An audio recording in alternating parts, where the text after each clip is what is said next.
Hello, everyone, and welcome to another episode of the MC65 podcast, where we explore the latest innovations across Microsoft 365, Azure, AI, Power Platform, security, and everything shaping the future of modern work.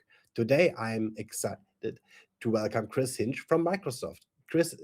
Has spending years helping organizations designing secure and modernizing IT environments, from networking and cloud infrastructure to Azure, Kubernetes, disaster recovery, and enterprise security. Today, his focus is helping organizations unlock the future potential of Microsoft Copilot by driving successful adoption and ensuring users actually benefit from AI in their daily work.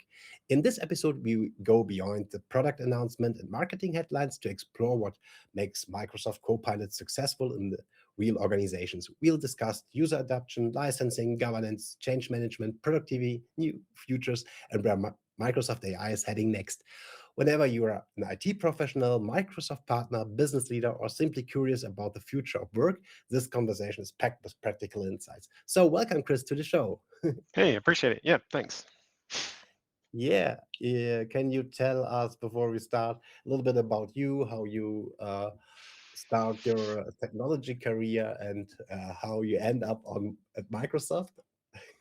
Yeah, sure. So, I started out working help desks and just kind of worked my way up, and then I found myself climbing that ladder pretty quickly. We're going way back. So, I built data centers, built, a bunch of different server actually for several companies. I built some data centers for them. Namely, I was working with one of the Blue Cross Blue Shields, and I helped stand up their Medicare data center. So pulling all the cabling for that. Again, that's going way back. But then I live in the States, and when Office 365 came out, I was working at uh, basically an IT kind of shop where we help a bunch of different customers, and I did a handful of the first O365 migrations in the state that I live in. So that was it's kind of where I got into the cloud world. Then I worked some other companies. I ended up being a CTO at an Azure and 365 partner. And then from there, I went to another company and I ran their Microsoft practice. And Microsoft for them was all of 365. So Teams Voice, SharePoint, Intune, Defender, all that stuff, as well as the Azure side of the world. Then I went to another company, which is where I got my Microsoft MVP, and I Mhm. built their Microsoft practice up as well. And so we were doing uh, anything and everything Microsoft there. If you put the Microsoft tag on it, we did it. And once I got the MVP kind of badge, I guess you could say, um, I started doing a lot of speaking engagements and a lot of trainings and that. And then I saw a position at Microsoft that I thought was going to be a good fit, and I applied and I got it. Yeah, awesome. So, wh- how is it to work at Microsoft today? How is it to work? It's So I have a great team. The team that I'm on, so I'm a cloud solutions architect, and our role is to ensure customers use what they purchase, because inside the bundle sets of licensing, there's lots of different features and functionalities, and so we educate them on what's all there, and we help them utilize them. Because why have all these products at your disposal if you're not going to use them? Now I understand that you might have you know, uh, two or three different kind of applications that do the same thing, but it's more to help them try to eliminate shelfware with what they have inside their licensing. And specifically, right now, I'm doing anything and everything around Copilots. That's Copilot chat, that's agents, that's co-work, it's governance, it's whatever you want to put underneath that Copilot umbrella. Yeah, you have worked across networking, infrastructure, cloud, security, and now Yeah. AI. How did this evolution happen? So when Copilot came out, I had a friend that was at Microsoft. I was on the partner side of things then, and I had a friend at Microsoft, and we were both kind of enamored by the marketing where it wasn't even out yet. It was just the announcements, right? You couldn't do anything. You had uh, he being at Microsoft, he had a little bit of access to it, but it was still very early on, and only people that were in the the EAP, the early access program, truly had anything that they could actually try in here. So we were just looking at all the videos and the marketingware, and we both thought like, this is cool. This is where everything's going. Again, he was at Microsoft, I was at the partner side of things, and we just started diving into what was available, and it really fascinated me. And so ever since just the marketing stuff happened, I got uh, really intrigued, and so I just kind of dove headfirst in. And every time there's announcements, I try them out. Now that I'm here, whenever there's internal announcements, I try them out. So it's a bunch of stuff like that. Yeah. Um, if you talk to organizations, what misconceptions do they have still about Microsoft Copilot? Oh, I mean, it's the biggest one. They think it's a magic bullet. They think it's just going to solve everything. I mean, it's not just necessarily Copilot, but they think AI it's a magic bullet, and they're going to use AI for AI's sake. And that's where I find most companies fail. If you don't have a goal, and you can just take AI out of it, right? You can just put any tool. You buy a tool because it's cool, so to speak, and you're trying to use it, and then you just put it out there and anticipate or expect the users to learn it themselves. Like, put it in this example, you're not going to go and purchase and configure a new CRM or new ERP application and just say, okay, go use it, right? You're going to give them proper training in how to do it. But a lot of organizations, they don't see that from any kind of AI. They're like, oh, it's AI, they can figure it out. But then they don't understand that they're actually wasting time instead of saving time, because they're not giving people the proper training or even guidance on what you're allowed to do with a company slated AI. And so, and I mean, I'm going to dovetail here a little bit. When we talk to companies that don't know what they're wanting to do, we always say create a policy, even if it's on paper, because if it's on paper, then you have something to point back to. That if they use, name your AI here, and they're not supposed to, and then communication goes where it's not supposed to as well, then you have something to point back to. But if you never tell them, they're just going to do whatever they want. And there's, I think, a lot of products or functions Copilot. So and Microsoft drops a lot of Oh yeah. it's feeling every 3 day new features. How did you can not overwhelmed with all this information? How did you handle this? So before I started working here, I kept up with every single blog. So I made sure that I had the first thing that I would do in the morning is I would look at all the blogs that came out from the previous day. Some days, especially if it was after a major conference or a major announcements, like the ones after Build and ones after Ignite, like those take a little bit longer. And even when they started doing the wave releases, like the spring wave release and the fall wave release, those were a little bit more intense. But just trying to stay up on it in the mornings when I'm drinking my coffee, I would just say, what did they release yesterday? Because Mm, at that point, it wasn't my day job, right? I was helping companies do everything across the Microsoft on the partner side.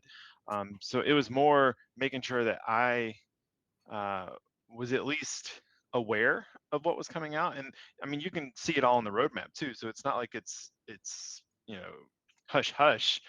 We put it out there on the roadmap, so you can look at, just open up any kind of search engine and say, M365 Copilot roadmap, so you can look at what's coming.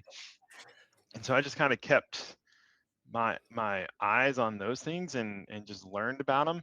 And then being in the MVP community too, that helped tremendously, because we got a little bit of the information beforehand, because we were able to get into some of the product group conversations. Like, they would bring product marketing or product group people into our monthly, they call them PG meetings, product mm, group meetings. So we would get information there as well. mm. Awesome. So I like to talk a little bit about adaption. What separates successful Copilot deployments from unsuccessful ones? What's your experience here? Kind of what I was just alluding to. Like, if an organization needs to have an AI plan. Again, don't just do it for AI's sake. because you're going to fail, and you're going to have some people that use it, but most people are going to be like, oh, this is just another thing that they bought. It's another trending thing. I'm going to continue doing work like I work. Organizations need to figure out how to put it in each user's flow of work on, however they move throughout the day. How can it help them? And they need to look at it department by department instead of first they need their org vision, and then they need to look at it department by department to see how the tools are going to help them. Going back to the CRM example, marketing is going to use CRM completely different than sales, completely different in operations. So everybody's going to use tools slightly different.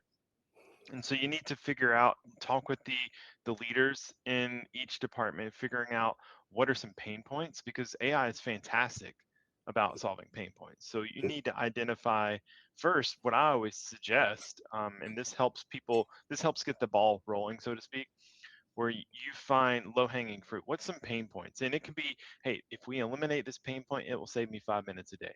Okay, that's great. Well, there's normally 5 days in the week. So this one thing will save us approximately, I'm going to round up, approximately 30 minutes. It's a start, right? And how many people? So we'll say, we'll pick on sales again. Sales is 20 people. All right. So 30 minutes, 20 people, you just save 10 hours. So now you're starting to get a trickle into the ROI, but that's just to get people bought in. And then you start really solving some of the more complex problems. And so if you take this very methodical approach where you have this challenge or this pain point and you're trying to eliminate it, and you're giving the users the proper training on how to use it. And when you say, Chris, AI is easy just to use, you can just put in a question. Yeah, but are you formulating the question in a way that's going to get you to your answer quicker?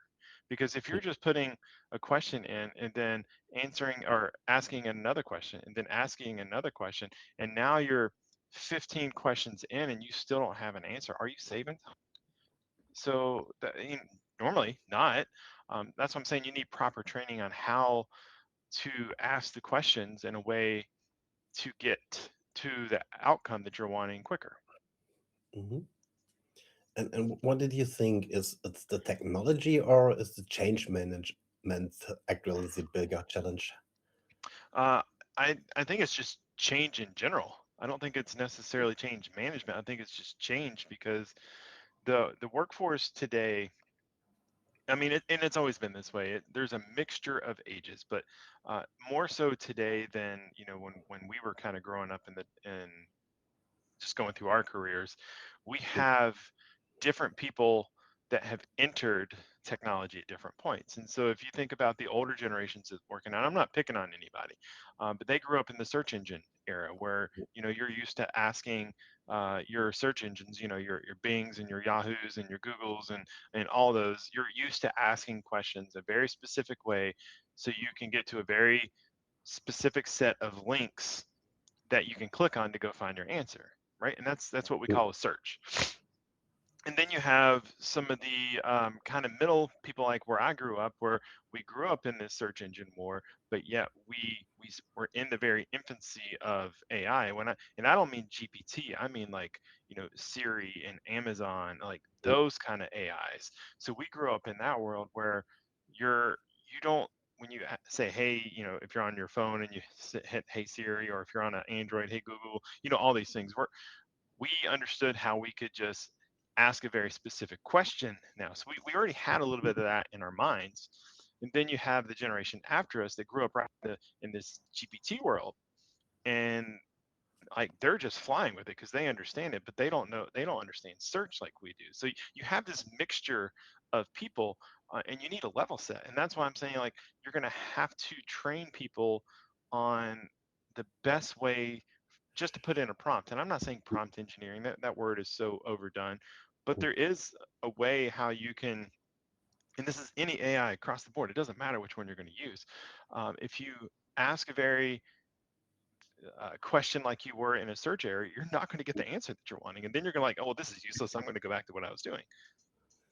Yeah, a little bit miss Cortana, and especially Clippy. He comes with the answer before you ask. Yeah. He was a great guy. Yeah, I do miss Clippy. how did you see when we adapt when we start with adaption? Should a company start with pilot groups, or should companies deploy broadly when they roll out Copilot? Yeah, I mean, every org's going to be slightly different. I do suggest with a smaller group. So if you're trying to prove a use case out, uh, then yeah, just start with insert department, insert HR, insert finance, insert legal, whatever, insert department here. And because then you're very use case driven when you're trying to show them the value of AI. As an example, if you're in HR, then, if you're trying to compare, we'll pick on recruiting, how can you speed up recruiting, right? You can have AI do some matching for you based on this job description. Take all these resumes that we got and stack rank them for me. I don't want you to eliminate them. I just want you to stack rank them based on what the resumes are according to the job description, because that's what they're going to do anyways. Because normally HR doesn't have all the knowledge that the technical manager is going to have if it's a tech kind of interview. And so they're just going to go and look through keywords anyway. So have AI do it. Now they're not opening up, what, 25, 30 resumes. They're having AI do it. And now they can be stack ranked. And then they can say, okay, now that we have our stack ranks, look through these again. Is there anything that doesn't necessarily match our job description, but is something that I need to call out? Because you want to be fair to the candidates as well. So you don't want to just take that first stab. Like maybe somebody has a doctorate as an example, and that might rank them in their heads a little bit better. So they need to kind of put all those parameters in there. And that's what I'm talking about with the training. We need to show them how to do all things, but they can get to this endpoint a lot quicker versus reading 25 resumes that would take them normally, a little while to do, versus AI could do it. And now they're one step closer. And then, you can have all the HR notes, and then you can have the resumes, and then you can have the manager notes. And again, you can have AI come in and do another analysis for you. So, I mean, it's just helping you get to the endpoint quicker. And it's just an example. Yeah, yeah. I see. What's interesting, at the start, it was, I don't know, these these talent applyment, talent match systems are working with with vector search, and you have exactly put in the keywords. And when I Hmm. write, okay, company looks something for RPC technology, and have the gRPC, JSON RPC, XML RPC, or Yeah. Apache Drive, and all these keywords to get filled in. I think that's something what AI can really good do, understand the context Hmm. also, and not only the keywords. Yeah. Um, so Yeah. So that's if um, you go the department route. I mean, but then there's the other way too. There's another pilot you can do, and we call it here at Microsoft. When I was on the partner side, I called it something differently because it was my own kind of framework. But we call it the Champions Program, where you yeah, pick people that you feel like will adopt it and that are hungry and that want to use it in each department. And then we do a training for them, just a little bit more generalized because it's going to not be very specific to their day to day, but you do a little bit more generalized. And then you set it up in a way where maybe this person in sales has this prompt and it got them exactly what they needed. So you give them a scenario where they can share that prompt, Teams chat, a loop space, whatever, to everybody. And then you have weekly meetings. Hey, what's one thing that you took away this week that really helped you or really saved time? Now, sales is going to be different than HR, and it's going to be different than finance. I get that, but they're all in the same company and same industry. So there's going to be something that they do that's like, oh, well, if Jason over here did this, I understand what he did because I know what he does because he works at this company. Let me try to formulate that a little bit into what I do for this organization.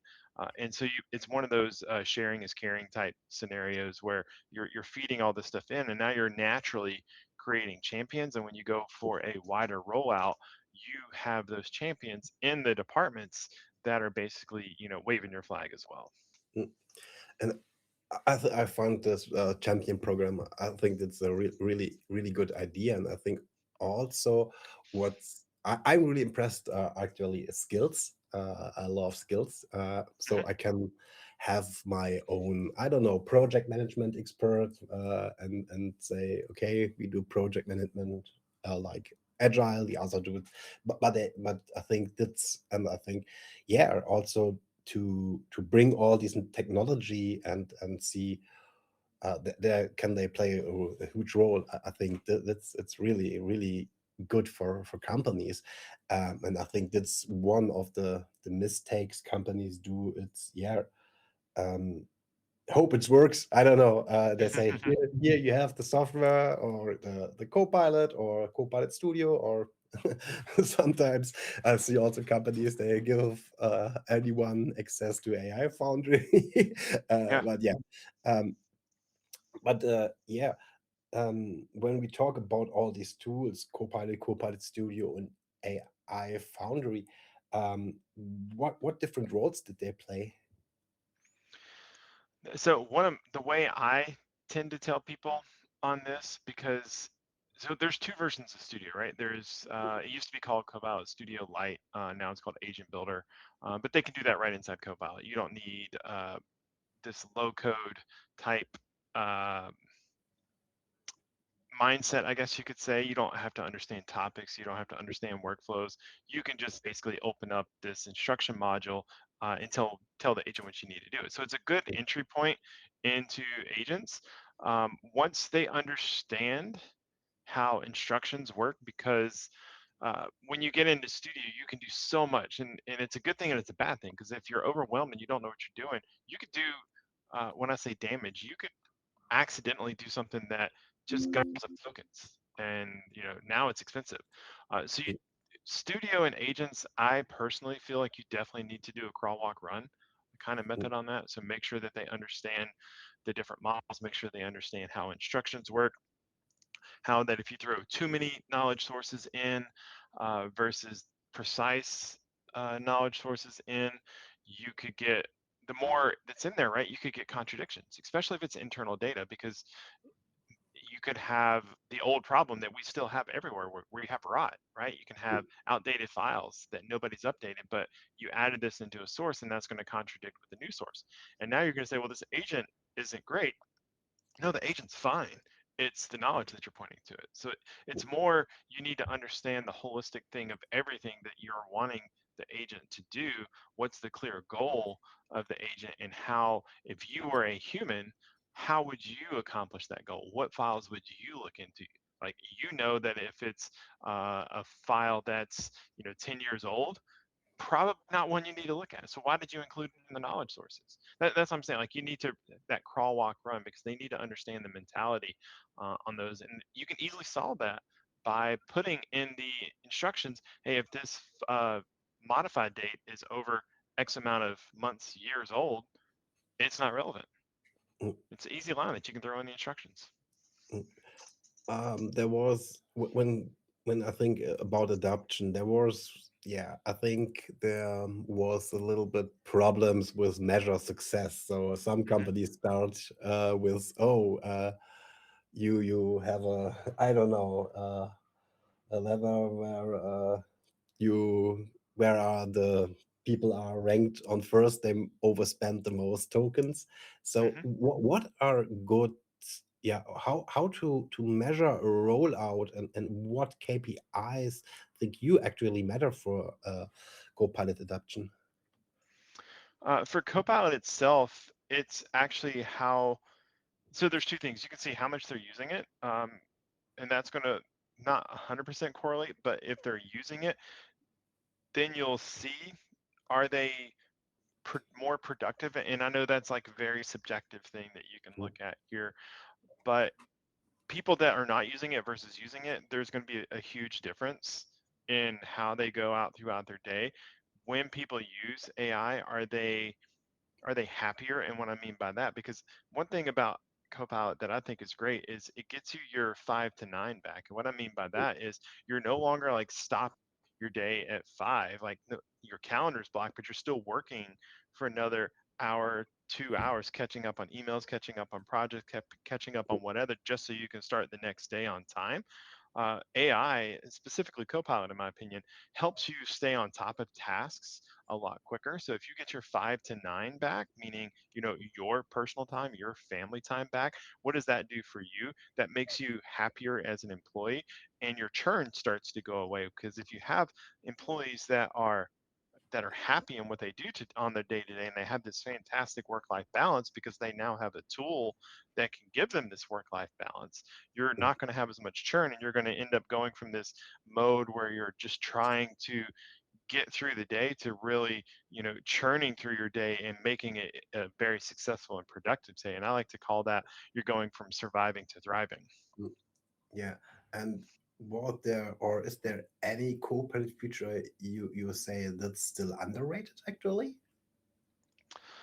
Oh, that's underrated. That's a good question. Copilot itself, oh man, I would say if I had to pick one, because if you would ask me this like 6 months ago, there was inside the applications needed work. When I say inside, like Word, Excel, PowerPoint, it did okay.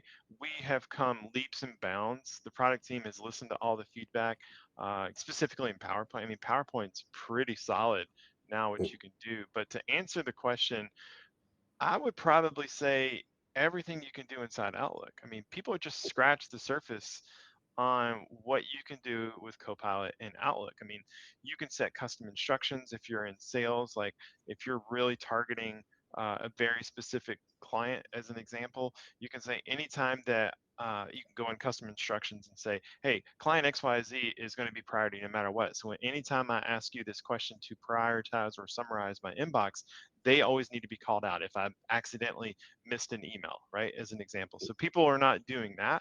And it's easily you can go in and change those things, but there's so much you can do inside Copilot and Outlook. I mean, when I do the trainings, um, I always try to gear my trainings for organizations around their industry, like where they work and how they work. I don't want to do general because you can just go out online and get general training. So I try to give them tips and tricks for that. And me myself, I have to pull back all the examples that I want to show them because I only have so much time in my training because there's just so much you can do with it. And is there some, is there, a new capability that impressed you most? In Copilot in general, or in Yeah. my underrated one? No, in general. Uh, so,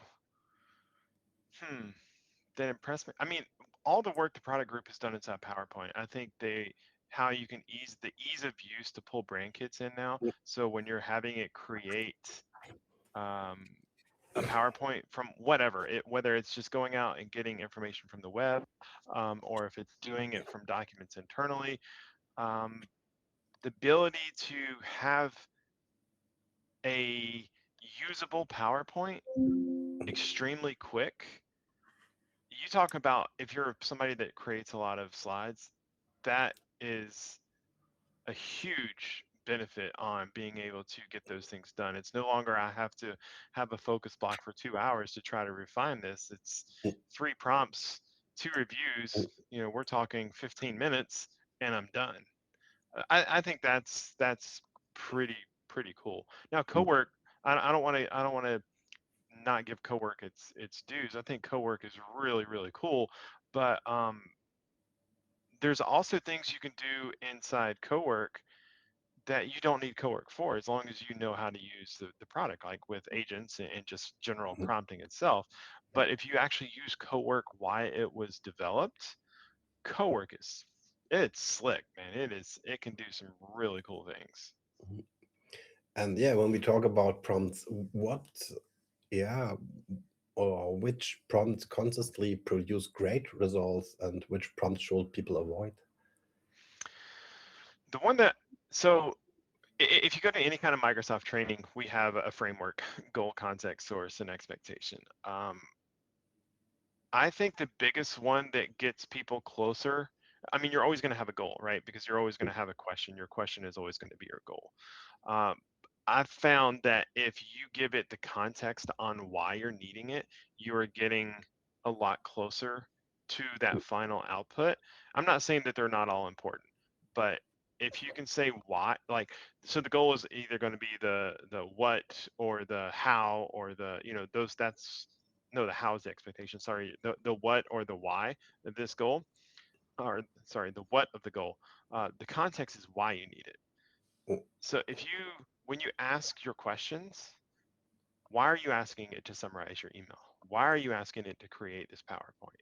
Why are you creating this pivot table? So if you throw that why in there, you're going to get immediate results that are better than it was before.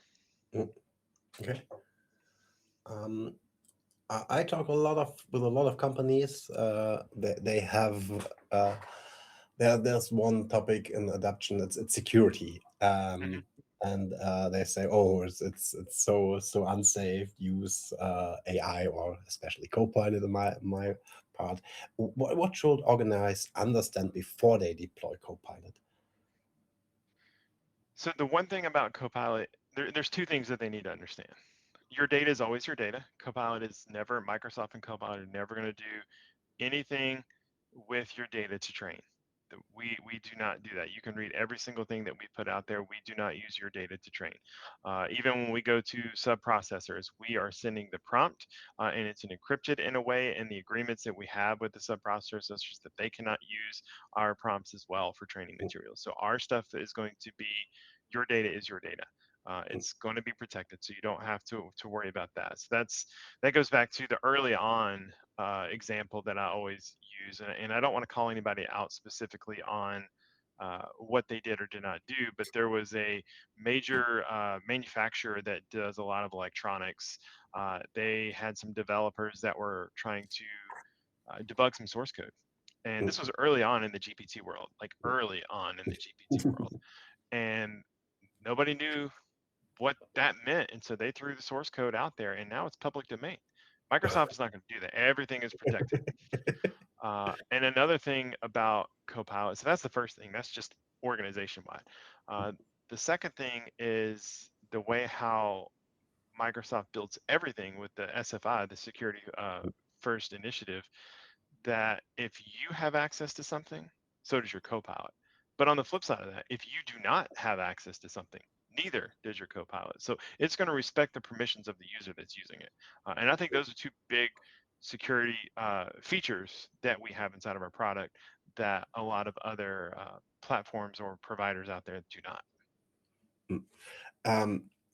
I think a little bit what I often hear or often get asked, it's can Copilot expose poor governance? And I say, okay, when you ask this question, you have to look at your governance. But is it possible? Everybody's term of governance is going to be different. So if you don't have proper permissioning, so like what I just said, if you have access to something, so does your Copilot. So if you have copied a user that's from another user, from another user, from another user, that's poor governance just in its own, right? That has nothing to do with AI. That has to do with your user. Could that user search or could they go down like the file path to get to it? 100%. Now most aren't because that they don't have time, but can it expose poor governance? 100% it can, because it's going to respect the bounds of the permissions of the user that's using it. And if you have sloppy, hey, I'm just going to give everybody access to everything, that's on you, right? That means you're from an organization, you're not set up in a proper way. But we have tools in place that can help you with that. So when you get Copilot, you get SharePoint Advanced Management. So if it is in SharePoint, you can say restrict this from the search queries, right? And so if all of a sudden, oh, we didn't know that we gave everybody access to this, let's just restrict it. And so now that doesn't mean that the users can't get to it. That just means AI, Copilot can't get to it. And what role does Purview play? Does what? Oh, Purview. Purview is, so there's a lot of slick things that you could do inside Purview today as well. So if there's if you have specific kind of labeling set up and specific terms are considered like priority one, which, you know, high confidential, that nobody needs to talk about it. So even if they accidentally have some type of hole in their governance where people do have access to it, you can say if it's data labeled this or this kind of category, that Purview or Copilot will have a response. Hey, I see this data, but I'm not allowed to, based on rules from my organization, I'm not allowed to reason or give guidance on this. So you can do some really cool things with Purview. I mean, we don't have enough time to talk about everything you can do inside of that. I mean, you can tag it into, especially if you have Edge as the primary browser that you have for your organizations. Even when they go out to the web, you can prevent them from doing the whole copy pasta into any type of AI engine. So there's rules in there that it will prevent you from, putting it in name your AI provider, right? So you can do things like that as well. Yeah, two other tools are often show up with Copilot and security. It's Entra ID and Defender. Which role do both tools play? So Entra is going to play more of a role than it does now, especially with Agent 365 coming out, because it's going to be extremely tied to the Entra stack. So that's going to help tremendously. More to come on that because it just went GA. We're just on release 1. I think we're still on release 1. Release 2 is coming out soon. But as that product gets more mature, what you're going to be able to do inside, just from the agent ecosystem with Agent 365, it's all going to be dependent on Entra. So make sure that the groups are controlled that way.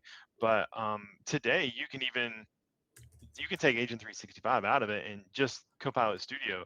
Entra is huge inside of that. You can give controlling access and who can do what, from creating to publishing to sharing to which models you want them to have access to. So if you're wary of which models people are going to use and you're concerned over token usage, then you can control that with Entra groups today. So, I mean, Entra is going to be the key point to it. From a Defender standpoint, that's another big topic too. I think the biggest one that I really like that's inside Defender is, if you remember, we used to have a problem with shadow IT. Not that we don't still have it, but most people have become aware of shadow IT, and they have a general idea of what the organization's using and what they're not using with the tools that we have out there today. Now you have shadow AI or BYO AI, and Defender, the Defender platform can help you from that aspect as well. That if you're on, a company device, you're not allowed to use an AI source that has a low rating, and the ratings depend on a lot of different things out there. So if you don't want them to use one that's under, we'll just pick a random number, 7 as an example, you can block them. And so you can start getting a handle on the whole BYOAI. Yeah, what I often see when talk about security, there are companies that are really, they really fear this topic, and the others say, oh, we have pay all this Microsoft products, they do it for us. So I think that's often something, companies will, I don't know.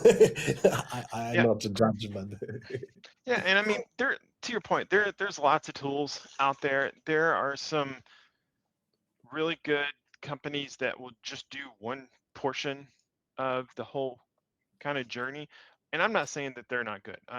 That's not what I'm saying. What I will say though is the way how Microsoft has been able to piece everything together into a platform where you don't have to worry about the integrations or the plugins or the API calls into everything. It's like, I'm going to use this security tool, but now I need to connect it into the tenant so it can govern. You don't have to worry about all that. Everything is inside the tenant. And from a management perspective, and even a governance perspective, it takes the effort and all the knowledge that you need, because we've pieced it all together for you inside the platform. So I feel like we've made it, while there's a lot of tools, we make it as simple as it can be. And I often see one thing. I don't know really what it mean. There it's on on laptops. It's on software. It's called Copilot Ready or Copilot Readiness. What does it mean? Yeah, that's one of those terms that I don't necessarily, this is a me thing, not a Microsoft thing. This is, I don't like that term. But I mean, Copilot readiness is going to be more about how are you, is your sharing rules set properly? Do you have the correct owners on SharePoint sites as an example? Is this a site that was created and maintained and then somebody left and now it's ownerless and now you have stale data? Um, so it goes back to something we were just saying. It's only as good as the knowledge that it's going against. So if your internal data isn't kept up to date, then yeah, it's not going to be good because it's using that as the source. So I mean, just making sure some of your protected settings are out there. And there's actually something that came out, oh, how long ago was it? It was a few months ago, but baseline security mode. It's a set of guidelines that you can set inside different portals, being Entra, being Defender, being SharePoint, that it says, here's where your baseline needs to be. Are your settings here? And if so, that's going to get you even closer to readiness as an example. But every organization's readiness is going to be different. But I would highly encourage you to go out there and look at baseline security mode and make sure that those are set up. And there are also another, yeah, I think, yeah, buzzword. I don't know if it's a buzzword, but okay, I have this PC here. It's, I don't know, it's a workstation. It's 5, 6, 7 years old. I also have my Copilot Plus laptop. I don't Oh yeah. know, on both works Copilot. And now I hear there come something new. It's, I think it's Copilot 365 or something, so a complete cloud-based solution. So, uh, what's the difference, and should I really buy all this stuff, or what's the different? Yeah, so Copilot PC and then just the way how Copilot works. So Copilot today and will always be this way. It's cloud-based, so it works in the cloud. So you can run it on your phone, you can run it on an underpowered machine. You don't have to have a beefy machine to run Copilot because it's done in the cloud. And that's one of the benefits I think Cowork has over a lot of things is you can fire off the prompt to Cowork and let it run. Maybe it's a complicated task that you're wanting to do, and you can shut down your computer because it's running in the cloud. Where the other ones that are doing this co-work type capability, they require things to be on and is doing it on your computer. So where Copilot PC comes into play is we are starting to do a mixed mode of computer use and cloud use. So Copilot PC is going to put the required software and make sure you have the required hardware to do some of these intensive LLM type tasks on the local machine, so you're not having to do it in the cloud. So because you're not always connected to the cloud if you're on an airplane as an example and you need to do things. So Copilot PC is going to give you those controls to do certain things locally instead of in the cloud, and that's what that's for. But just, I mean, Copilot is that, right? It's in the cloud. It's you're in your tenant, so it's always has that protection. Um, and it's never meant to do your work for you. It's meant to accelerate and assist you in doing your work. And that's what I want people to always understand here with Copilot is it's not that magic bullet, but we are working with things and how can we embed it inside the OS, being Windows, and that's that Copilot PC that you're talking about. Okay, okay. Um, so what did you think will how will Copilot evolve in the next few months, years? So I mean, if you kept up with build, I mean, Scout's going to be really slick, but it's one of those things. It's still fairly new. It's just in Frontier. You do need GitHub licensing as well with this for it to work. But I mean, we've played around with it because we get internal access to it. It is pretty slick because it's using more of the OpenClaw type scenarios and what it can do and what it can create, especially if you say, hey, create me this dashboard. Take all this data and I want you to create me a dashboard so I can easily see this data at a glance. I mean, that's significant work that it's having to do when you're saying a dashboard, right? This is like an HTML that's pulling in things, or a Power BI that's pulling all these connections. It's really advanced stuff that it's doing. And the output at it already in just the Frontier release is quite amazing, to be honest. It's impressive. So I think you're going to really start seeing some, uh, instead of, I don't want to call it a novelty, but where people are actually using AI to get multi-step processes. And when I say multi, I mean complex multi-step processes, and actually getting tangible assets out of that. Not saying that you can't do that today with, Studio and all this stuff, especially if you know the the Power Platform, so you can use some of the workflows and the agent flows and all the things that are at your disposal inside Power Plat. But that's a limited population. Scout brings that to everybody. So these scouts makes, I think, when I understand it right, it's make uh, MCP accessible to all people. Yep, it does. Okay. Okay. Um, so so some personal questions. What's your favorite Microsoft product beside Copilot? Ooh, I would probably go with Loop, Hmm. Microsoft Yeah. Loop. It took, so when Microsoft came up with the idea that you could collaborate inside of a document with Word, and you could see the edits that other people are making, or in PowerPoint, you could be working on a slide and your coworker could be working on the same slide, and you could see that stuff working inside the canvas, but you had to be inside the application for it to do it. Loop takes it to the next level, where you can just have this whole brainstorming session, and you can see people working in real time, and you can pull people in on just certain components, where before in PowerPoint, if I just wanted, hey, Kevin, I just want you to update slide 16, I still had to give him update to the whole deck. And inside Loop, I can say, hey, Kevin, here's the component I need you to work on. So I can pull everything together. So from a collaboration and also security standpoint, all together, Loop brings that all pretty tightly in a product that is very underrated. I don't think people understand the power that Loop can do. I have a look a little bit into the LinkedIn Open Graph data, and I think we have one keyword that's coming up was prompt engineering, and now it's yeah, it's not in when we look at the Yeah, it's job prompt offers. crafting is what we call And, it, or prompt framework. Those are the terms we use now. and is it still available skill, or why is it leaving all the job application job descriptions? Oh, you mean, you're talking about the prompt lab, is what you're talking about, right? Uh, How they just renamed the prompt gallery to the prompt lab and all that stuff, and the redesign. Is that what mhm. you're referring to? Yeah. Yeah. So I liked the old revision of prompt gallery, where you could search by job description. So you can say, hey, I'm an exec. What's some good prompts that can get me started? I thought that was really cool how they organized them. You can, it's a freeform search in there, so you can use the freeform search, but it's not intuitive.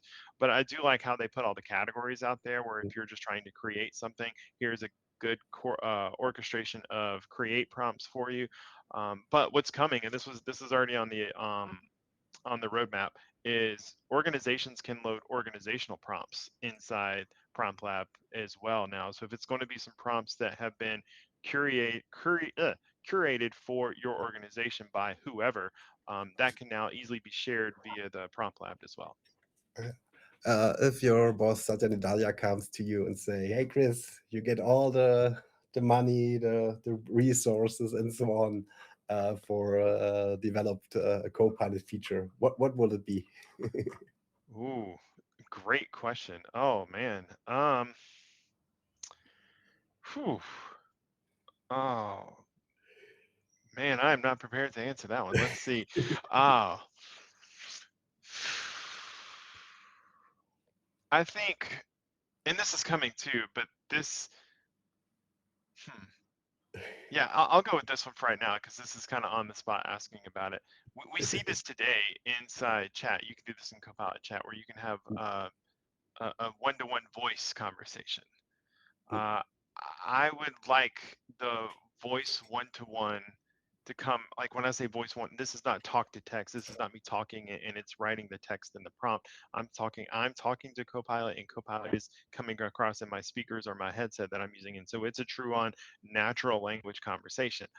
I would like to have that turned into a, more of a collaborative where I could have other people on the team as well as Copilot. So it's more Copilot is brought into a group conversation, but in an audible way, because I mean, when you're typing, sometimes you lose certain things. It's the whole thing is like you can't tell tone in text, right? But you can tell tone when you're talking.